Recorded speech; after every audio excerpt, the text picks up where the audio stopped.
Boa noite, meu nome é José Eduardo de Lima Pereira, sou presidente da Casa Fiat Cultura e dou as boas-vindas a vocês a esse seminário que vai se prolongar até o final do ano e que tem essa abertura muito auspiciosa, com a presença aqui do Rodrigo Naves. Eu quero fazer um agradecimento a Afonso Borges.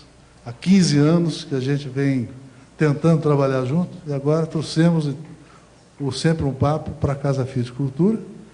E trabalho que o Afonso faz, vocês todos conhecem, é um herói, vencedor, e tem por ele grande admiração. Quando me apresentaram o nome do Rodrigo para ser o primeiro palestrante, para me falar sobre a Amilcar, eu fiquei muito feliz e fui ler um bocado a respeito dele, sobre ele, dele.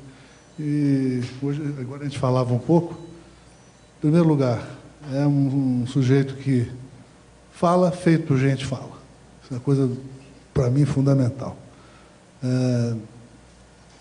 Assina embaixo do seu gosto pessoal, que é uma coisa muito rara e que eu aprecio bastante também.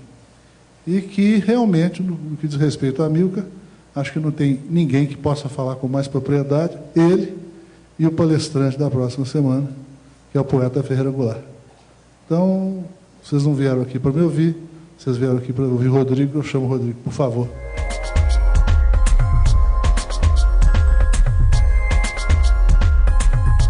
Bem, gente, boa noite. Para mim é uma espécie de concretização de um sonho, trazer o projeto para cá.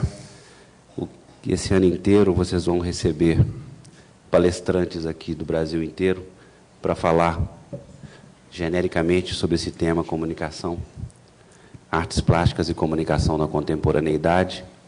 É a forma que a gente encontrou de responder à comunidade o valor que a Casa Fiat tem aqui em Belo Horizonte. Hoje o Rodrigo abre o seminário e também coroa essa iniciativa ímpar, né? A primeira vez que se faz uma exposição desse porte de Amilcar de Castro, e ninguém melhor que o Rodrigo, que não só foi a primeira pessoa que incentivou a Amilcar a escrever um livro, a ter um livro sobre o assunto, né? A Amilcar sempre foi muito resistente, e ninguém melhor que ele, na minha opinião, para falar sobre a Amilcar. Vou passar a palavra, ele vai falar por aproximadamente 40 minutos. Logo depois abrimos para as perguntas. E tá bom, né? Chega, né? Eu queria só também, para finalizar, agradecer às empresas do Grupo Fiat que também viabilizaram essa iniciativa, que é o Fiat Group, a New Holland, a Texid do Brasil e a Comal. É também uma promoção do Estado de Minas, da Rádio Guarani, numa iniciativa da Lei Federal de Incentivo à Cultura. Agradeço, para finalizar, a Aninha Vilela e o Zé Eduardo Lima Pereira, dizer que conseguimos, né, Zé? 15 anos de conversa, mas conseguimos. Quem se beneficia é o público. Chega, né? Bom, boa noite, obrigado pela presença de vocês. Eu agradeço à Casa Fiat Cultura, Sempre um Papo. Eu acho sempre muito comovente até falar sobre o Amilcar. Eu acho que é um trabalho que não só acabou muito bem, não é? Quer dizer, as trajetórias dos melhores artistas brasileiros nem sempre são tão regulares como a do Amilcar, mas, sobretudo, eu acho que é um trabalho que vem aguentando após a morte dele. Existe um instituto novo em São Paulo, chamado Instituto de Arte Contemporânea, que busca agrupar documentos e trabalhos do Amilcar, do Íris de Castro, do Sérgio Camargo e da Mira Schendel. E, por acaso, todo dia que eu vou para o trabalho, eu passo diante de uma linda escultura do Amilcar, uma bem dobrada, que a dobra vai até o chão, e como se estivesse cumprimentando, dizendo bom dia. E eu acho que essa é um pouco a prova dos 9 dos grandes trabalhos, né? Quando você vê o trabalho repetidamente, ele continua a interrogar, continua a manter a sua densidade. Bom, Eu acho que, antes de entrar na obra do Amilcar, propriamente, uma coisa que valeria a pena sugerir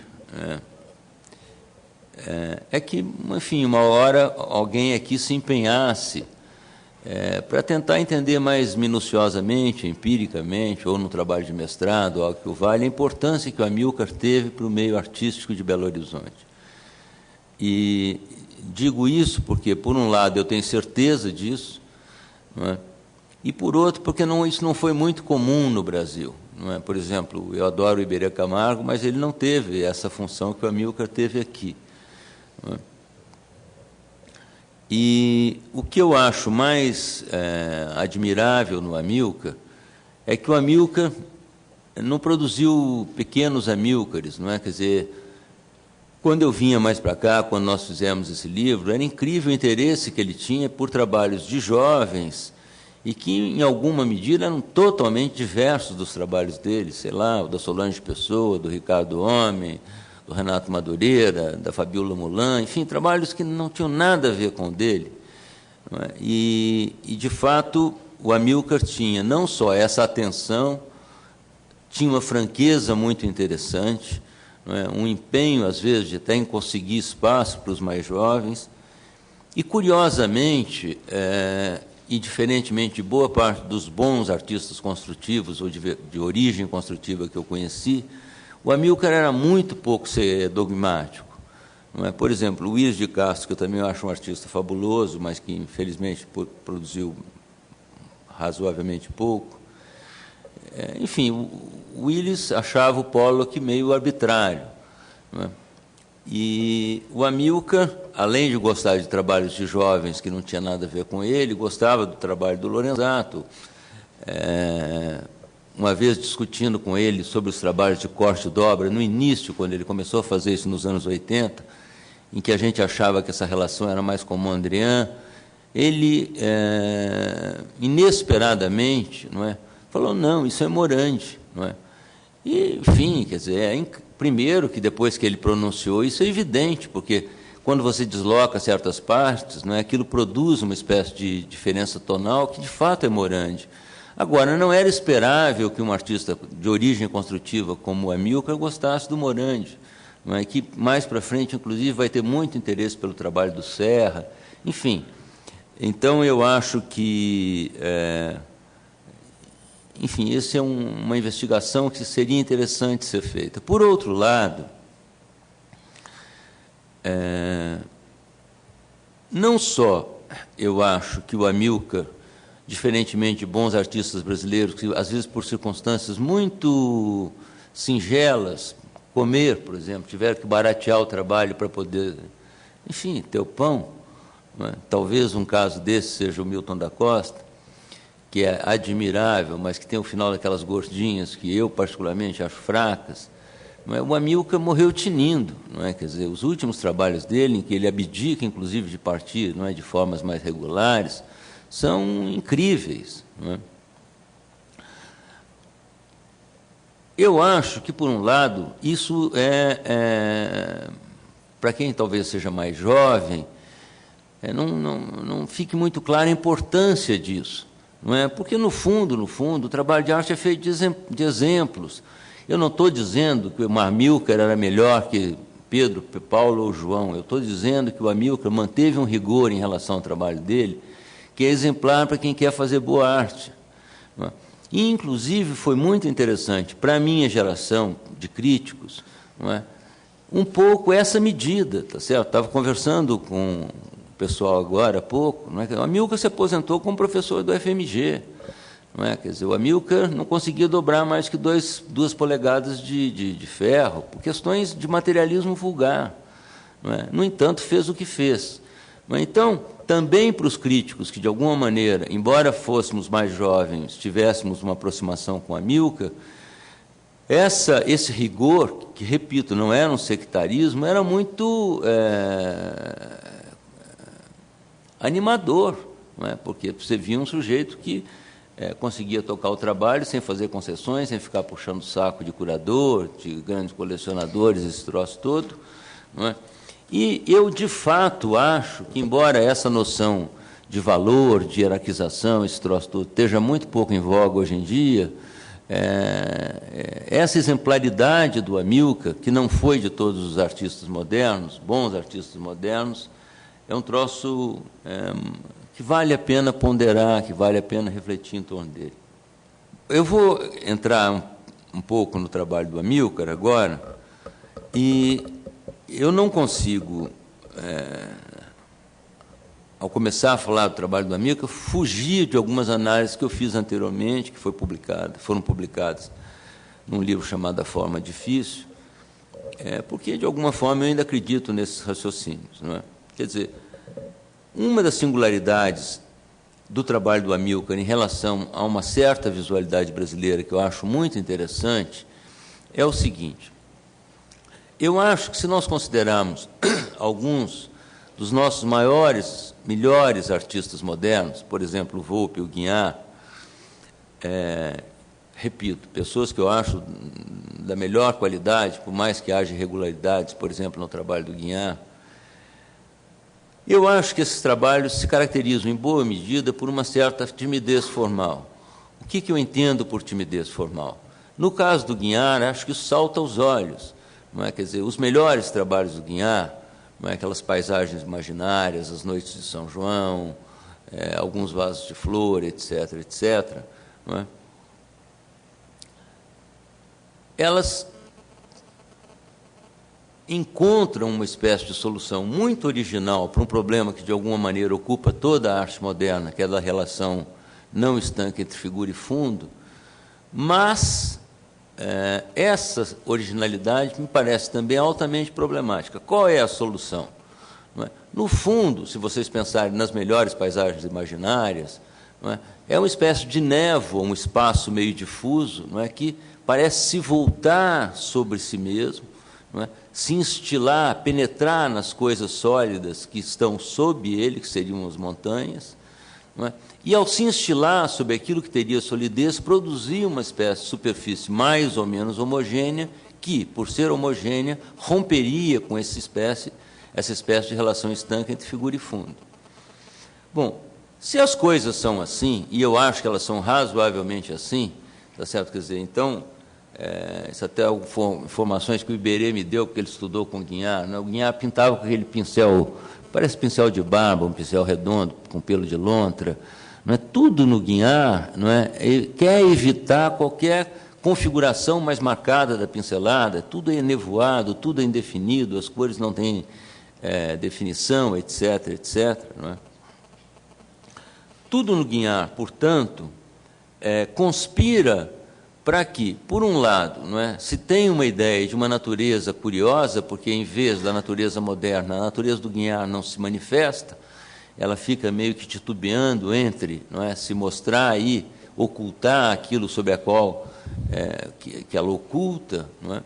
E, por outro lado, há também no Guignard uma coisa muito curiosa, que é o fato de que, original no Guignard, diferentemente do que é uma superfície do Matisse, original no Guignard não é aquilo que se mostra de maneira diferente, e, por ser diferente das demais relações, das demais formas de aparência, é original. Original no Guignard, dada essa aparência meio liquefeita dos trabalhos, é aquilo que justamente não se mostra, que meio que se oculta no fundo. Bom, isso, ao mesmo tempo, produz alguma coisa extremamente interessante, mas, enfim, um trabalho que tem uma espécie de trauma de origem extremamente complicado, porque, se vocês compararem o trabalho do Guignard com todos os grandes artistas modernos não brasileiros, não é? Essa espécie de capacidade de instituir presenças marcantes no primeiro plano, estruturar fortemente, etc., etc., é o contrário. É por isso que eu chamo, não é, aponto essa característica de timidez formal muito acentuadamente no trabalho do Guignard. Eu acho que no Volpi, que se move numa direção razoavelmente diferente, há coisas mais ou menos semelhantes. A primeira coisa que chama a atenção no Volpi é um sujeito, não é, que, embora comece a trabalhar na década de 30, etc., etc., voltar para a têmpera. Tá certo? A têmpera é um recurso basicamente medieval que, tão logo o óleo se desenvolve nos Países Baixos, deixa de existir. e deixa de existir por razões muito específicas. A têmpera seca muito rápido, ela é opaca, portanto, não possibilita velatura, não possibilita junção de cores, etc., etc. É curioso isso, não é? Por outro lado, há essa espécie de evidente diálogo, não é, do uso muito sutil, muito sensível que o Volpe faz da têmpera, com as casas do interior que são caiadas, não é? Bom, então o que é que nós temos? Por um lado, no Volpe, não é, uma conjunção de uma cor, dado o modo que ele usa a têmpera, não é, que nunca se define muito bem, porque ele usa a têmpera de maneira muito aberta, não é, nunca, só no período concreto que ele produz chapadas muito homogêneas, e, por outro lado, não é, tem uma certa influência do construtivismo, aquelas tramas acentuadas, etc., etc., mas com uma presença manual, aquele titubeio, aquela recusa do Volpe, não é, a qualquer linha reta, etc., etc., à exceção do período concreto, que produz, na sua conjunção, uma derivada muito interessante, que é o fato de você, diante dos trabalhos do Volpe, só para dar contar quase uma anedota para vocês. Há pouco tempo, Frank Stella, aquele cara meio um proto-minimalista norte-americano, esteve no Brasil, e um amigo nosso mostrou uns Volpe para ele, ele falou, I'm sorry. Ele achava que aquilo era naif, tá certo?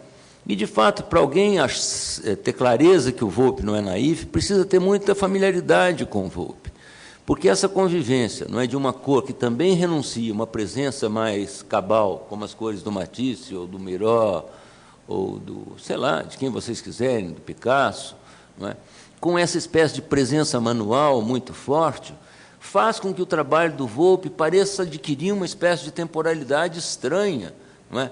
Porque, de fato, tanto que o Volpe, a única vez que ele nasceu em Lucca, né, veio para cá com 4 anos, e na década de 50 ele fica 6 meses na Itália, ele foi 19 vezes ver a Capela dos Escrovegni do Giotto em Pádua, não é? De fato, a impressão que eu tenho, eu estou convencido disso, que esse uso que ele faz da têmpera é para obter uma espécie de concepção de cor semelhante àquela coisa meio lavada da têmpera, não é? Porque, não sei, da têmpera não, do afresco. Não sei se vocês sabem, o afresco chama afresco porque ele é feito a fresco, não é? Quer dizer, você faz uma argamassa mais grossa que seca, depois você tem as chamadas jornadas, você põe uma argamassa mais fina, dilui o pigmento em água e, enquanto a argamassa está fresca, por isso chama fresco, você pinta aquela região. Quando a argamassa seca, ela fecha a cal, quando se solidifica, passa a ser o meio que protege o pigmento. Por isso que o afresco é tão duradouro, se não tiver infiltração.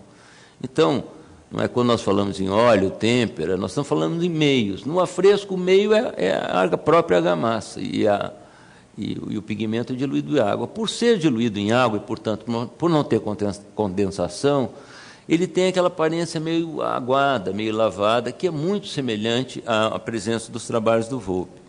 Então é curioso, porque tanto no trabalho do Volpe quanto no trabalho do Guignard, o que nós temos é um pouco essa espécie de recusa de grandes artistas modernos de realizarem algumas características em relação à cor que são decisivas para a arte moderna, que é essa capacidade de produzir relações de forma, de cor, que se diferenciariam das demais formas do mundo, das demais aparências do mundo, não é? É a isso, grosso modo, que nesse meu livro eu chamo de timidez formal. Olha, eu duvido que alguém aqui goste mais do Volpe ou do Guignard do que eu, tá certo? Agora, eu acho que acontece com os dois um pouco o que acontece com o Brasil, quer dizer, não é? O problema do Brasil é a gente não poder gostar totalmente do Brasil, não é? Ou estou errado? Não é? Então, de algo mais ou menos semelhante a que eu estou me referindo. Bom, por que eu estou falando disso em relação a Milka? Porque eu acho que, em boa medida, essa relutância, essa timidez formal, essa recusa de trazer as formas à tona, fazer com que elas tenham uma presença acentuada, etc., etc., tem muita relação com a nossa sociabilidade, não é? O país convive de maneira semelhante, ao menos até os anos 60. Não é? Quer dizer, o nosso é um país que, ao menos até os anos 60, em que quase 60% da população morava no campo, não é? Em que O pai mandava na família, a família mandava na fazenda, a fazenda mandava na cidade, a cidade mandava no Estado, o Estado mandava na presidência. O meu problema, um pouco com essa timidez formal, é que ela tende a reiterar uma certa indiferenciação social brasileira que eu acho muito complicada. Não é? Bom, por que eu estou dizendo isso? Porque eu acho que no trabalho do Amilcar, esse travo social brasileiro, essa incapacidade das coisas se diferenciarem, de as classes se estruturarem, de as pessoas se articularem institucionalmente, formalmente, etc., etc., em vez de conduzir a uma timidez formal, conduz a uma intensidade muito interessante.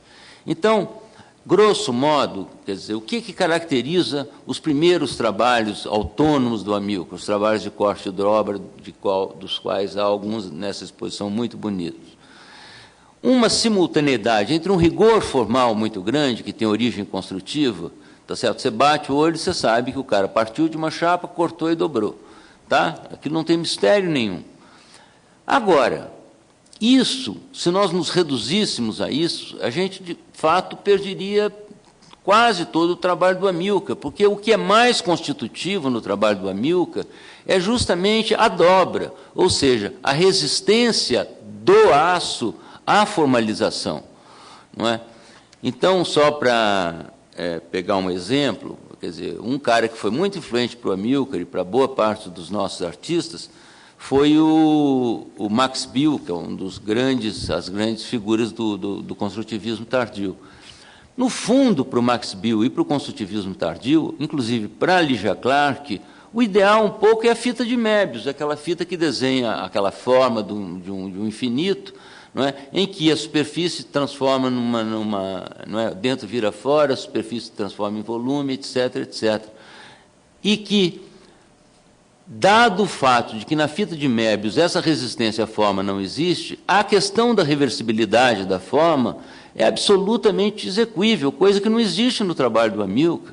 Quer dizer, nós podemos saber que aquilo foi feito daquele modo, mas aquela maldita dobra numa espessura de 2 polegadas, não é? Faz com que, se nós desconsideremos aquilo, nós desconsideramos o trabalho do Amilcar. Então, é justamente essa tensão entre um rigor formal muito grande e a incorporação ao trabalho de uma resistência das coisas à forma, que faz com que não só o trabalho tenha uma grandeza muito interessante, uma intensidade muito interessante, mas que, sobretudo, se diferencie de toda a tradição construtiva. Qual é o material dos construtivos? Por excelência, é o acrílico. Por que é o acrílico? No Pevsner, no Gabo, no Moholy-Nagy, porque o acrílico é aquilo em que, por ser transparente, você acompanha totalmente o raciocínio do artista. É quase um delírio de honestidade em que, não é, em nome de você romper com qualquer obscuridade do sujeito, qualquer intuição, o significado do trabalho de arte se reduz ao observador refazer os passos do artista. No caso do Amilcar, isso não é possível, por causa daquela maldita dobra. Imaginem vocês os trabalhos do Amilcar soldados. Acabariam, eles seriam outra coisa. Não é? Outra coisa. Não é? Isso criou alguns problemas, que era o fato de, por até falta de dinheiro, ele não poder ter dobrado até um certo ponto mais que 2 polegadas. Cortar, vocês sabem, cortar aço é a coisa mais simples desse mundo. Você põe um maçarico, você corta aço como corta manteiga. Dobrar é outro mundo. Tá certo? Já o Chilida, um escultor interessante, espanhol, que morreu há pouco tempo e que não é superior ao Amilcar, dobrava um barrote desse tamanho, porque tinha grana. Não é? Bom, então o que eu estou querendo insistir nessa tensão entre rigor formal e resistência da matéria à formalização? Não é?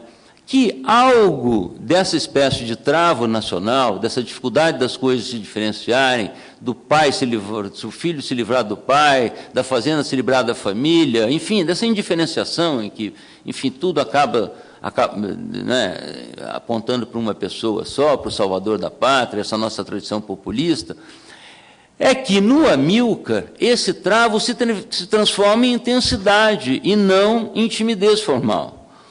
Não é? Eu acho, portanto, que o Amilcar partilha, e o Amilcar achava o Volpi o maior artista brasileiro. Eu estou repetindo o que ele falou para mim. Ele partilha dessas mesmas questões. Tá certo? No entanto, eu acho que ele dá às nossas dificuldades uma intensidade estética que nenhum outro artista deu. Bom, por outro lado, há, em certas escolhas do Amilcar, vamos ainda considerar os trabalhos de corte e dobra, uma espécie de intuição muito poderosa, que é o fato de ele usar o aço cortem, para quem não sabe, não é? Ferro e aço são coisas semelhantes, com uma diferença de carbono entre um e outro. O aço cortem, que o Amilcar passa a usar praticamente de forma contínua, depois de um certo tempo, é um aço que tem uma porcentagem de cobre, não é? E eu acho que ele se chama cortem, inclusive por isso, copper 10, tem 10% de cobre. E o aço cortem tem a propriedade de, depois de um pouco tempo, de uma certa oxidação, a própria oxidação não possibilita mais que a oxidação continue. Tá? E quem, como eu, teve uma certa familiaridade com a Amilcar, era muito interessante, porque ele tinha lá uma metalúrgica, que ele fazia lá umas gambiarras para fazer trabalho para ele aqui, acho que é em Nova Lima mesmo, e que ficava ali na beira de um barranco, e ele, quando falava das peças de aço cortem, era interessante, porque ele falava, pô, aquela enferrujou bem, aquela não, tal. Não é? Porque a ferrugem tinha quase uma dimensão pictórica. Agora, para além disso, não é? A ferrugem, que, reparem, é uma decisão estética do artista, porque ele podia trabalhar com aço inoxidável, não é? De alguma forma, é uma espécie de acréscimo a essa espécie de resistência do mundo, a esse delírio construtivo de ordenar o mundo por boas formas. Por quê? Porque a ferrugem é a explicitação de que o tempo age sobre o mundo, não é? O Amilcar, que era, além de ser um homem inteligente, um frasista, bom, uma vez conversando com ele sobre isso, eu perguntei, por que você não usa alumínio? Bom, porque alumínio não tem caráter, não é? E por que alumínio não tem caráter? Primeiro, porque ele verga facilmente, não é? E quem verga facilmente não tem caráter. Segundo, porque ele não envelhece, ou seja, ele não oxida. E quem não envelhece não tem caráter, óbvio, não é? Tá certo? E isso até ele criou uma certa mitologia do ferro em Minas Gerais, mas é mais do que isso, não é? Porque de par com essa espécie de resistência, não é, do mundo, da espessura do mundo, da resistência do mundo, a organização, não é, que é o que a gente é, tá certo? Não adianta fazer uma Constituição perfeita, o Brasil vai continuar resistindo a essa Constituição perfeita, por razões óbvias, não é? Há essa espécie de sedimentação da ação do tempo sobre o material do Amilcar, que é admirável e que também o diferencia de todos os outros construtivos. O Max Bill só usava o aço inoxidável. Bom, um outro aspecto, eu vou pegar algumas questões, aí paro e a gente, se vocês quiserem, conversando. Que eu acho muito interessante no trabalho do Amilcar, e aí eu já estou deixando o meu livro de lado, é o seguinte: reparem que, tanto nos trabalhos de corte e dobra, quanto nos trabalhos de corte e deslocamento, quanto nesses últimos trabalhos, que foram expostos primeiramente lá na Praça Tiradentes, no Rio, dos quais há alguns exemplares lindos aqui, que as chapas são mais finas, mas ainda são dobradas. Se nós juntarmos essas três séries e também os desenhos, por mais diferentes que elas sejam, elas têm uma espécie de termo comum, que é uma certa unidade, tá certo? Então, o que você tem na chapa de corte e dobra? Você passa parte de um retângulo ou de um círculo, corta e dobra e chega à tridimensionalidade, não é? Nos trabalhos de corte e deslocamento, em que os trabalhos podiam ser mais espessos, porque, como eu disse, cortar é a coisa mais simples do mundo, ele tem trabalho, às vezes, dessa largura, não é? O que ele fazia era cortar e deslocar algumas partes, não é? Nesses trabalhos, nos últimos, embora ele não parta de formas tão regulares como nos anteriores, ele também parte de uma forma íntegra, dobra e produz uma diferença. E, em geral, nos desenhos que ele fazia, ou com uma brocha, uma trincha desse tamanho, ou com vassoura, em geral, não é sempre, mas em geral, aquilo é um gesto contínuo. Ele misturava aqui, molhava a trincha ou a vassoura ou no nanquim ou na tinta e fazia o movimento até o... Então, reparem que nos 4 procedimentos, nós temos, não é, sempre uma unidade que é rompida e refeita, ou então um gesto contínuo que, de alguma maneira, nos desenhos do Amilcar, se assemelha a essa unidade dada nos outros trabalhos. Por que eu acho isso interessante? Porque, por diversas maneiras, não é, o que o Amilcar revela nesse trabalho, e que é admirável, é justamente, não é, a recusa a aceitar unidades dadas, não é, como contingências que precisam ser aceitas. Não é? No caso dos trabalhos de corte e dobra, eu acho que eu já falei o suficiente. Mas nos trabalhos de corte e deslocamento, que muitas vezes ele lida com trabalhos até de 12, 8 polegadas, o que é curioso é o seguinte: se introduz nesses trabalhos do Amilcar uma coisa que para a tradição construtiva não era aceitável, que é a preexistência de um volume. O que eu estou querendo dizer para vocês é o seguinte: até o Rodin, tá certo? Até o Rodin, a escultura moderna trabalha com o que se chama de monolito, tá certo? Ou seja, uma forma íntegra, um espaço que tem interior e exterior, não é? Ainda que, depois que o Rodin modelou aquilo em argila e funde em bronze, aquilo vira uma casquinha, tá certo? Mas aquilo é um sólido. Estou me fazendo entender? Tá. Bom, o que é que muda com aquela guitarra do Picasso feita de lata de 1912? E que faz com que o Picasso não seja apenas um grande pintor do século XX, mas também um dos maiores escultores do século XX, sem dúvida o cara que mais abriu vertentes para a escultura do século XX. É que o volume passa a ser constituído pela justaposição de planos. Está claro? Bom, e se vocês pensarem, quase todas as grandes tradições escultóricas modernas, à exceção do Brancusi, do Giacometti, que no fundo quase não tem mais volume, e um ou outro, Henry Moore, todas saem dessa tradição do Picasso. O Tatlin, a Lygia Clark, o Hélio Oiticica, o Amilcar, o Weissmann, enfim, quem vocês quiserem, o Caro, todo mundo, não é? Portanto, se constitui, a partir da guitarra do Picasso, uma concepção de volume que não mais supõe uma inteireza dada, mas um volume que se constitui a partir da justaposição de planos.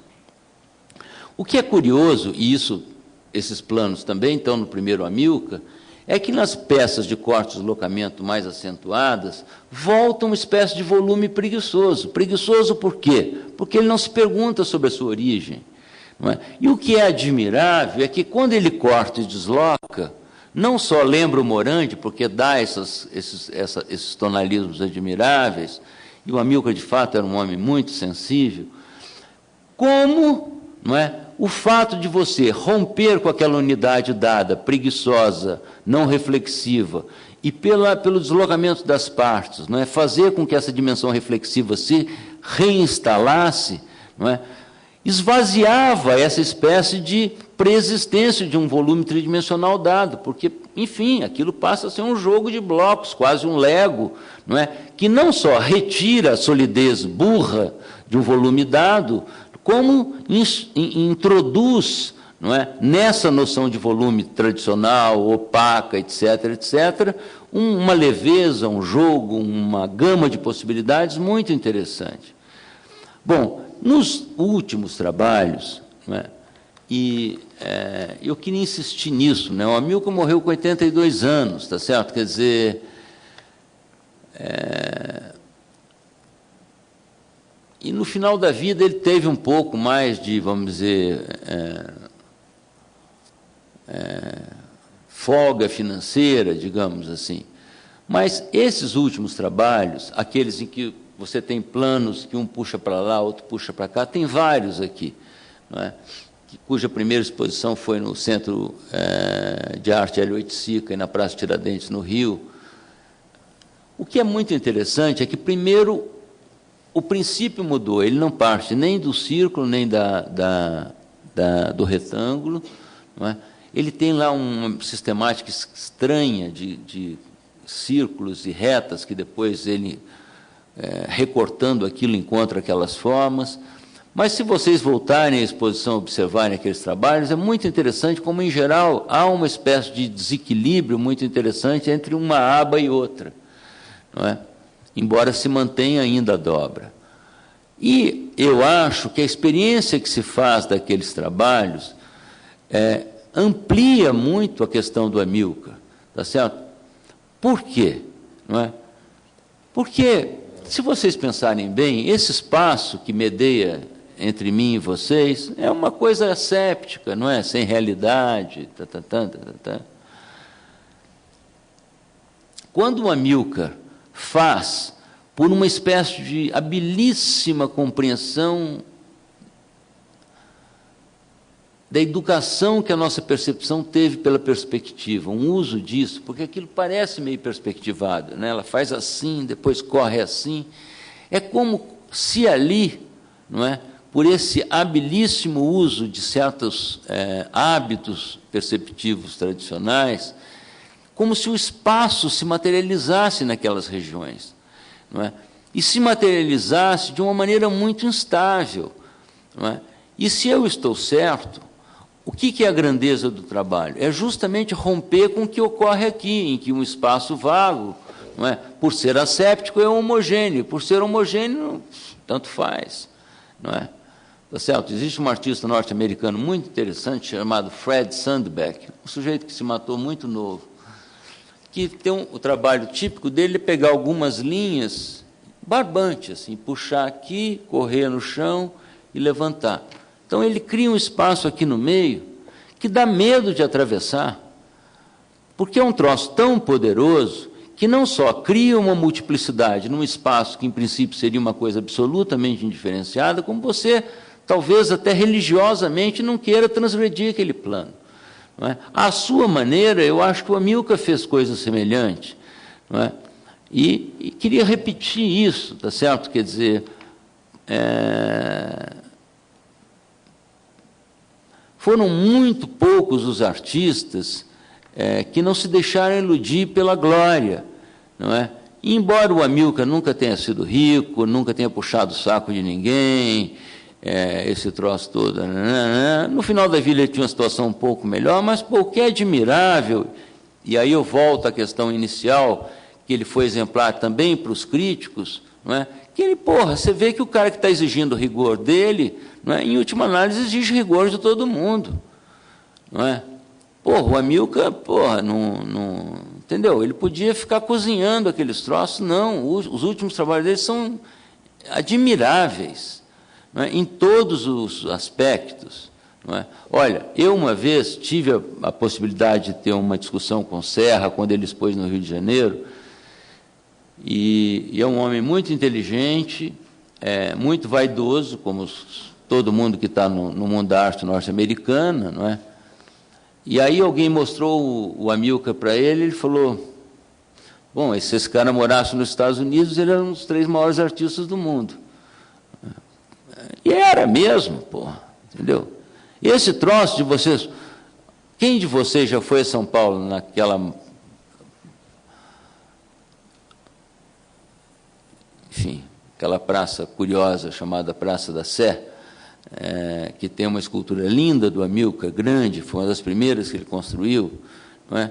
Fica evidente naquela escultura, que é um pouco assemelhada a esses portais que estão aqui, mas é melhor, que quando ele cresce muito em escala, pelo fato de ele não poder dobrar mais que 2 polegadas, a escultura enfraquece. Não é claro, porque quando aumenta a escala, perceptivamente a espessura diminui. Não é? E o Serra percebeu isso assim. Não é? Bom, esse outro aspecto, que de alguma maneira também existe na pintura, porque o que é pintura? É simultaneamente um gesto contínuo, não é? Que, dada a diferença de velocidade, a maior ou menor, o maior ou menor entintamento do pincel, etc., etc., faz com que algo que também seria contínuo adquira uma descontinuidade total. Pô, se é alguma coisa que nós precisamos, é disso, não é? Se alguma coisa que o Brasil precisa se livrar, é dessas continuidades opressivas, não é? Então, o que eu acho admirável no trabalho do Amilcar é que ele tirou proveito da tradição construtiva, é indiscutível, mas deu a ela um sentido que eu tenho certeza que nenhum outro deu, não é? E o que o afasta, inclusive, dessa tradição, a capacidade de fazer. O Marx dizia uma coisa muito interessante, quando você estava disputando salário com o patrão e tal, falou, bom, 10 pode ser 1 mais 9, 8 mais 2, né, 7 mais 3, 2 mais 8, 5 mais 5, não é? Tá certo? Quer dizer, enfim. E o que o Amilcar, em outras, num nível muito mais profundo, está dizendo é isso, não é? Que é possível você partir de uma chapa anódina, intacta, em princípio invencível, e criar, a partir da divisibilidade dela, relações de uma complexidade que tornam, inclusive, aquela inteireza anterior muito mais interessante, não é? Então, o que eu estou querendo acentuar é que há um caráter libertário no trabalho do Amilcar, encantador, para dizer o mínimo. Só para terminar, não é? Eu acho o seguinte, eu, às vezes, sou tido como conservador, porque eu, de fato, tenho alguma dificuldade com um setor da produção contemporânea.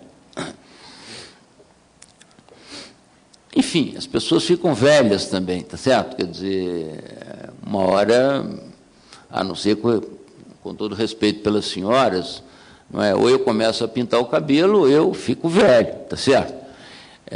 Enfim, isso acontece, tá certo? Agora, também eu acho que eu não estou gagal o suficiente para abrir mão dos meus juízos, não é? Uma das coisas que me incomodam na arte contemporânea é um uso do mundo, tá certo? Quer dizer, você, ainda que sob o argumento, não é, de ampliar as formas de expressão por instalação, performance, vídeo, escambau, não é? Que seria libertário, que em princípio pode ser, não é? E pelo uso de qualquer material, e esse material pode ser de esperma, sangue, enfim, teflon, qualquer coisa, não é? Em princípio, tudo isso era ganho, seria ganho, tá certo? Isso foi ganho com as colagens cubistas, tá certo? Quem pôde ver a exposição linda dos Chiviters na Pinacoteca de São Paulo sabe do que eu estou falando. Isso é uma coisa. A outra coisa é você usar o mundo para fazer o mundo falar. Como um torturador pega um caboclo, põe na cadeira do dragão, enche ele de porrada e faz ele falar. Tá certo? O que eu estou querendo dizer é o seguinte, se você tratar mal um vermelho, não é? Sendo você pintor ou não, ele vai te tratar 3 vezes pior. Só um idiota não sabe disso. Só um idiota não sabe disso, porque isso é transferível para Maria, para Pedro, para o seu filho, para todo mundo. Tá certo?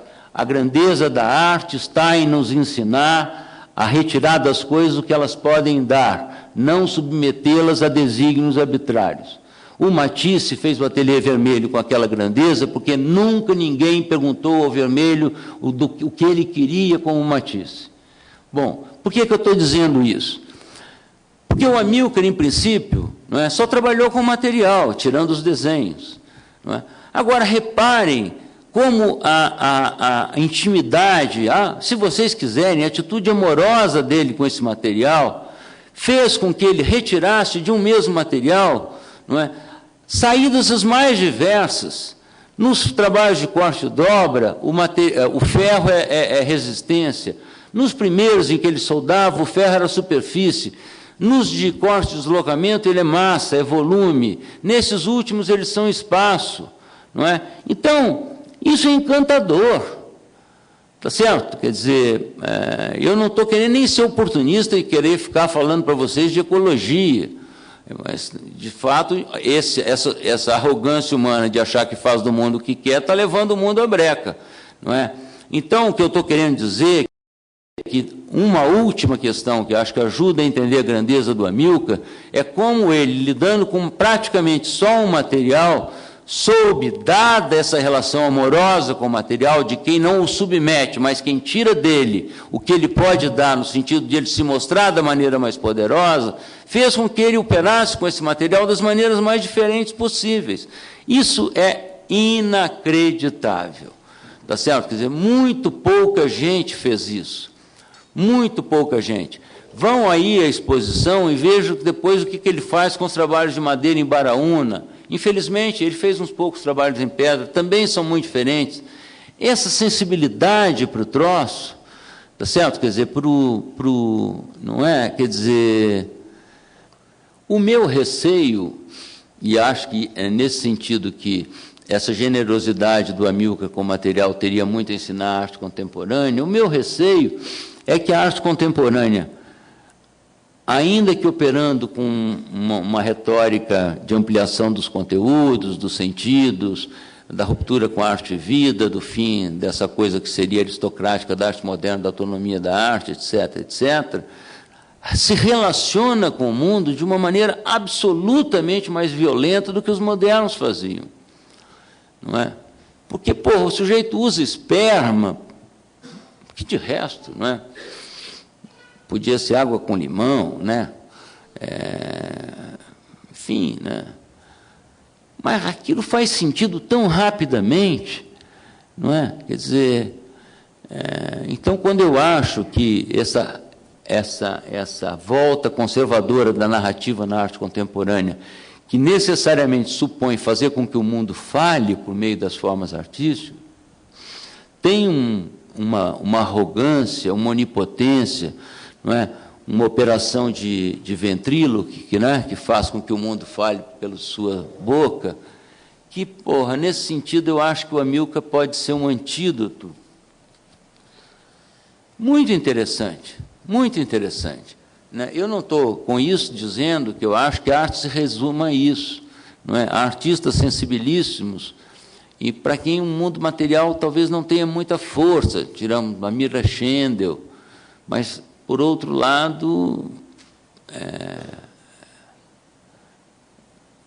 enfim, ela não mexe com o ferro, não, mas, enfim, talvez nunca ninguém foi tão sutil e tão intensa, não é?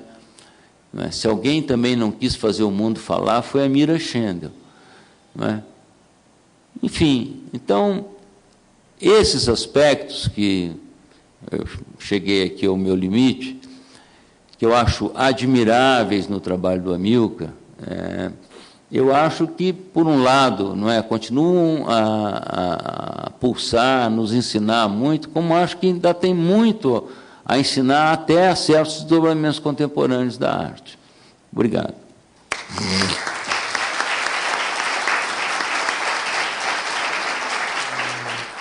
Nós, mineiros, temos um certo orgulho de uma outra faceta dele, né, como o grande transformador, vamos dizer, da modernidade dos jornais brasileiros através do trabalho como diagramador. Né?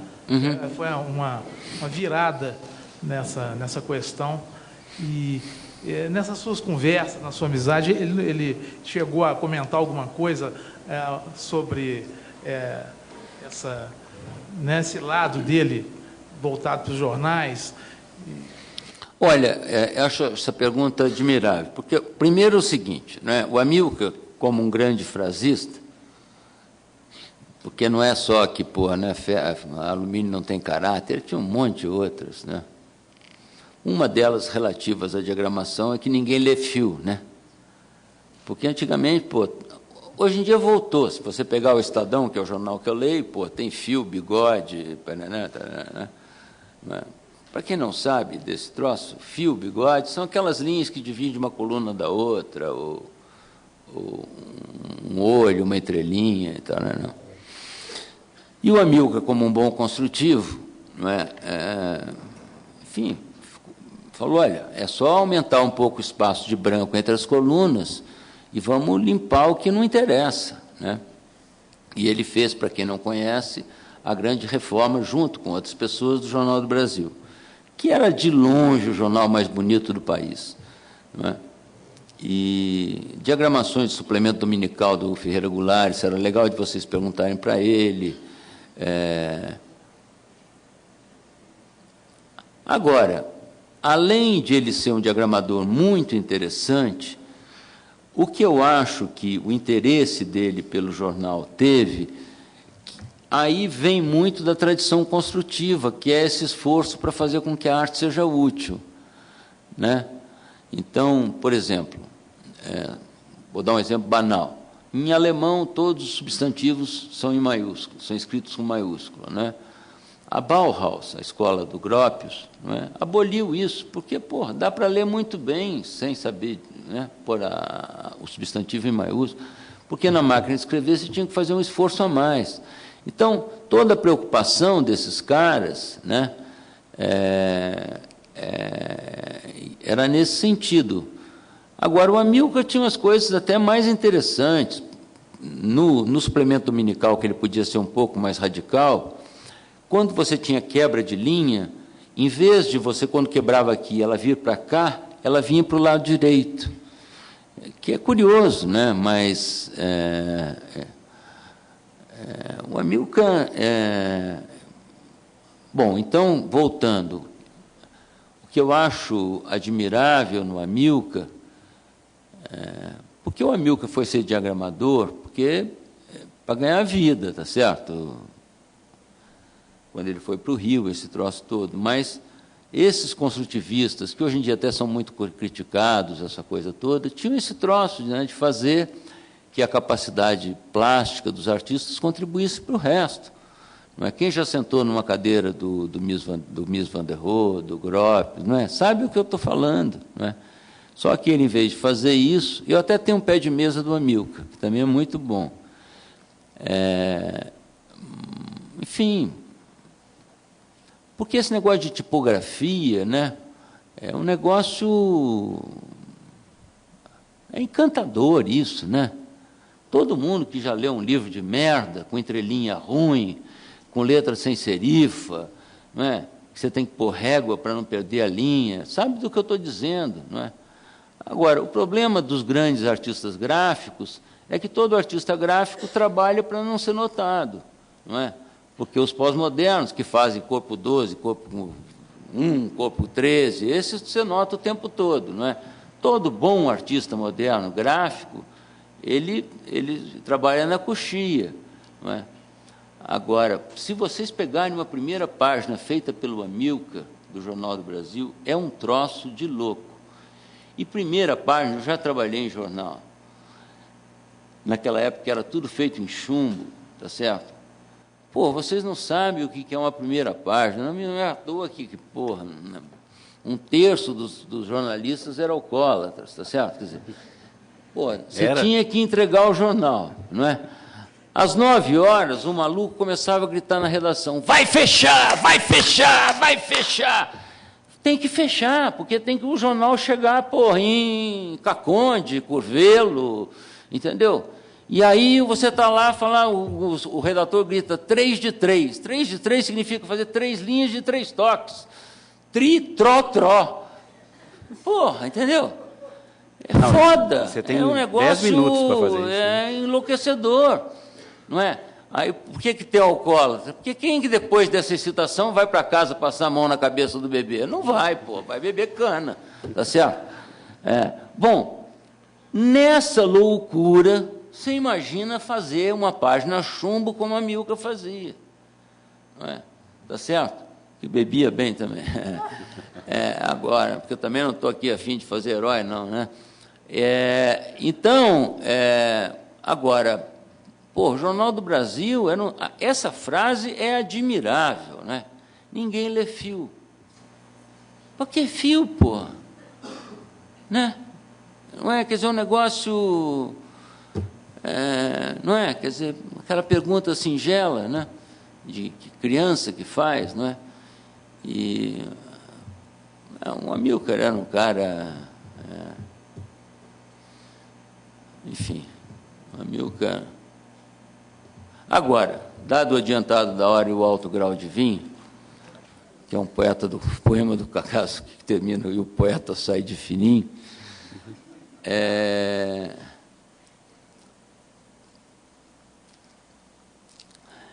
Enfim, não é feminismo meu. Mas a dona Dorcília, que morreu há pouco tempo, que foi a mulher dele,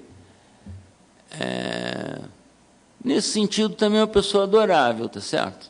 Porque ela aguentou esse tranco, tá certo? Não, eu estou falando sério, cara. Eu estou falando sério. Tem mulher que não aguenta, cara. Não, eu estou falando sério, do fundo do meu coração. Ela tinha admiração por um homem que passou por problemas muito difíceis. O Amilcar, quando saiu daqui e foi para trabalhar no Rio, ele era funcionário do IBC, Instituto Brasileiro do Café, cara. Isso é uma merda. Você está entendendo? Porra, o Amilcar teve que se aposentar no FMG, cara. Qualquer moleque... Olha, eu vou dar um exemplo para vocês, trivial. Uma fotografia do Andreas Gursky, que é um alemão que passa bem, que não deve ter mais de 40 anos, que faz tiragem de 10, na Sotheby's custa $1 milhão. Tá certo? Então, quando eu acho que o Amilcar é exemplar, porque é fogo. Uma vez o Sérgio Camargo nos contou que ele encontrou o Milton da Costa e falou, Milton, tem lá uma exposição sua. Ele falou para o Sérgio, não vai ver não, cara. Pô, porque o Milton não conseguia mais, aguentava mais comer pão com ovo, cara. Entendeu? E, nesse sentido, não é pieguice da minha parte, talvez seja um pouco, mas o dona Dorcília aguentou o tranco, cara. Você está entendendo? Não é mole, não, cara. Não é mole, não. Porque você pode achar... Porque, porra, hoje em dia talvez a gente saiba que é o Amilcar de Castro, ela talvez não soubesse. Entendeu? Porque todo mundo acha... Né? E hoje não há gênios... Como é que é? Aquele poema do Fernando Pessoa. Hoje 100 mil gênios se concebem gênio como eu. Todo mundo acha que é incompreendido, né? Ser choramingas nesse ponto é fácil, não é? E a arte tem essa dimensão demoníaca, porque, pô, como você não tem conceito de arte, você nunca sabe se você é bom artista ou não. Não é? Se você tem 1,70 m ou 1,75 m, é mole, negão, é pegar a régua e medir, não é? E nessa merda desse país em que a seleção sempre foi mal feita, não é?